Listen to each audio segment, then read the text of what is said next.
Ladies and gentlemen, welcome back. We're going to game number 8 right now. So let's go ahead and get into it. We got Liquid Rup. What did I just say? Liquid Rup? Rup. Did I really just say that? I'm calling him that the entire game now. Liquid Rup up against Rox.Kis Live Zerg, but it's not Live Zerg. Nope. It's actually Titan. Apparently he didn't want to play on his name. Didn't. It's weird. I don't really understand that, but you know, it is what it is. PVZ Belshire Beach. You know, a lot of people have been talking about this map. There was actually a show match recently between Destiny and In Control. They had a little like interview at the end of it, and Destiny said, "Baneling, Zergling, all-in shenanigans at the NASL. If your opponent Forge Fast expands is impossible to hold as a Protoss player." But that being said, Live Zerg, not Live Zerg, I should say Titan, putting a pylon under his Nexus, which does not imply a Forge Fast expand Gretorp. It looks like he's gonna do that one gate expand again. Yeah. Maybe that'd be a little weird though. I don't know. I just think it's a weird build. I haven't seen enough of it to know if I like it or not. I think going speedling openings, normally we just see, you know, the 14 spawning pool go down and no gas. I think going a 14 spawning pool with the 14 extractor is totally viable on a map like Belshire Beach. Sure. And hopefully it does get implored because I think with this style, going the gateway style, you actually have a lot of room to get screwed. and it's because, look at this, he's not walling off his ramp, so Zerglings can, or I shouldn't say ramp, but choke, so Zerglings can fit through that forever. Of course, this open natural makes it very, very difficult. There's a huge ramp at the natural as it is, so Zerglings have like a 95% chance of doing damage, whether it's being able to get into your opponent's base or forcing a wall that, you know, obviously is very, very expensive because there's such a huge position that you actually have to defend. Yeah, and it looks like that's what Titan's going to do here, putting a pylon at the top of that ramp. Ret going to scout forward, might be a little bit confused upon seeing this, but the overload looks like it's going to go to the bottom right side of the map, so should be able to see that gateway. But yeah, Live Zerg, what is he going to do with it? Where's the Zealot? I think he got a Zealot before Cybercore last game, for sure. I think he got like one or two. Yeah, they're just now making it.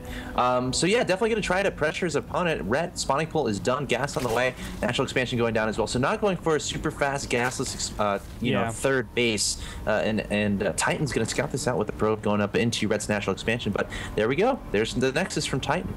Yep, I don't hate this though. I like how the gas is a lot earlier than, let's say, last game. Last game we did see Sheth do a double expand as soon as he saw this type of Nexus. Of course, we don't have any drone scouts from. Oh no, we have our first Overlord scout. Never mind. So we have our Overlord actually seeing everything that's going on, and it really shows you the difference in styles of these two players from Team Liquid. Team Liquid featured Sheth obviously going double expand against Titan, and now Ret is doing something a lot more aggressive, going for these Zerglings, and probably metabolic boost will be upgraded momentarily. But I really wow, I can't believe I said that. I really like what Ret is doing this game around. Yeah, it is interesting. I mean, again, you could compare the maps. Perhaps this third is a little bit harder to defend than on Daybreak, but it looks like Live Zerg, or not Live Zerg, Titan, I'm going to keep screwing that up all game, putting a pylon down in the third just to make sure, just keep an eye on that. He may or may not cancel that. Actually, I think he should cancel it, honestly. Yeah, there is the cancel going down, just making sure that Ret does not get that hatchery down at that moment in time. Behind this, putting down a Forge at its natural expansion, trying to get this wall closed off, and there go the Zealots. Yep, and right now, of course, those Zerglings aren't able to actually do anything just yet. Now, wow, a very quick lair coming out from Ret. With his next 100 gas, he actually commits that to the lair. So what is he going to do?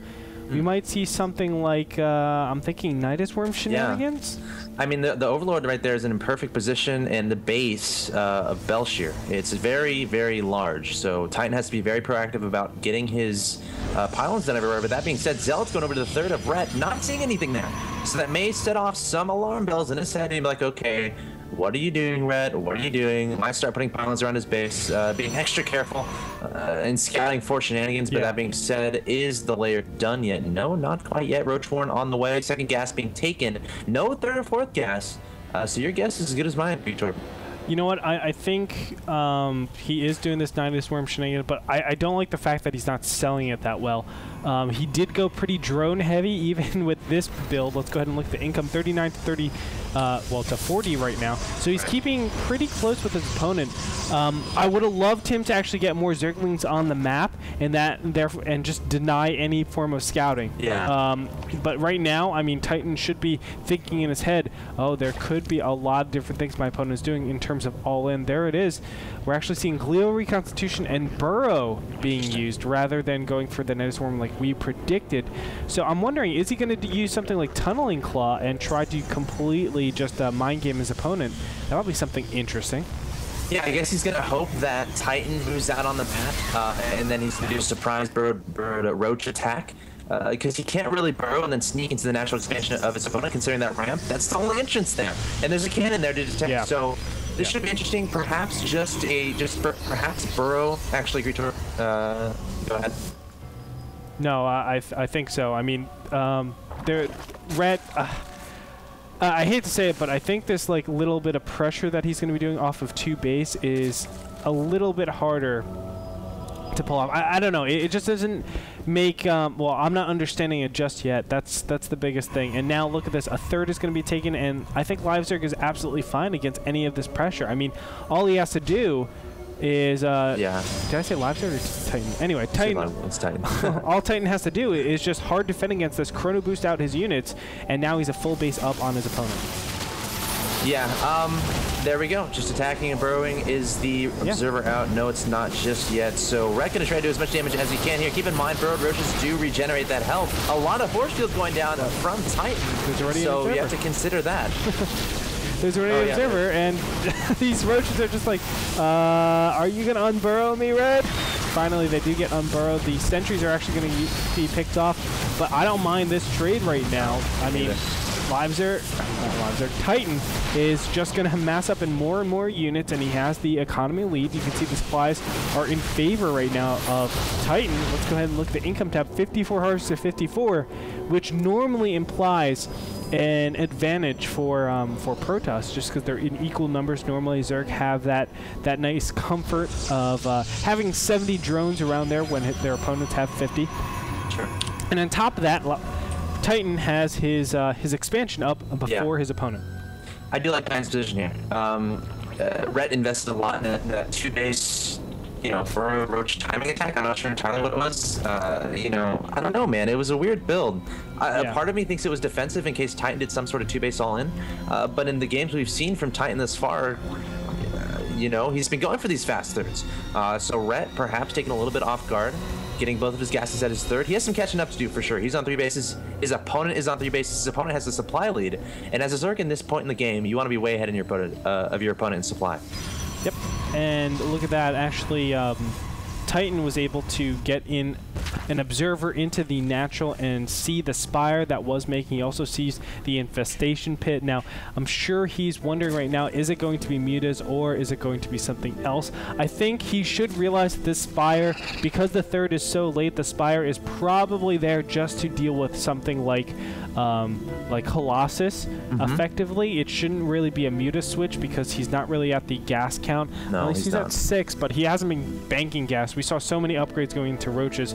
So really, any sort of muta switch is really, really out of place.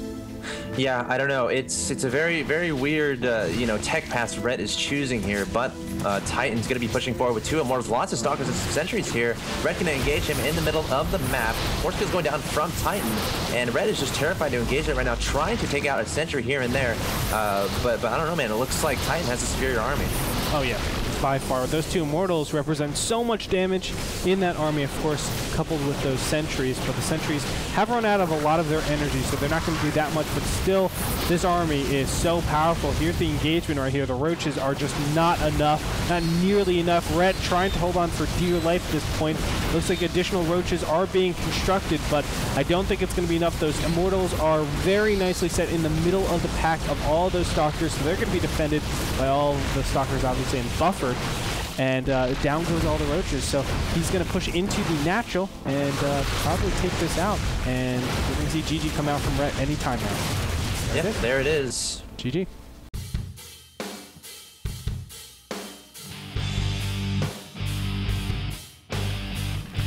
Bam, bam, bam. that's my music from what they play. Anyway, like yeah, it. GG comes out from Rhett, of course, and Titan's going to take the first game. You know, a little bit of a weird build in that beginning phase, and I feel like if Rhett actually put a little bit more emphasis... Okay, here's the thing. I looked on Rhett's camera, and he saw a lot of gateways pumping out right in the front, so I think he thought it was going to be some sort of 2-base pressure. That's why he went such an aggressive roach build, right? Because when you get the fast burrow, especially, and you're not going for something tunneling claw, it shows me a narrative that, okay, you're defending against something like a 5-gate, a 6-gate, because they're going to push out at a time when your burrow finishes, and then they throw down all their force fields. You burrow immediately and basically says, all the sentries that you got, they're going to be wasted because I've just got this 100-100 upgrade that completely counteracts all the investment that you've had in this early game. Yeah, I mean, very well said. The only thing I have like to add to it is, you know, as that was happening, as Rhett was doing his aggression, Titan was taking a third, and Rhett was not able to deny that at all. And once the third gets up for a Protoss, and Rhett, he was still only on 3 bases. You know, the sky's the limit for the Protoss. He can do pretty much just about anything, considering he has all those gases at his disposal, all that economy.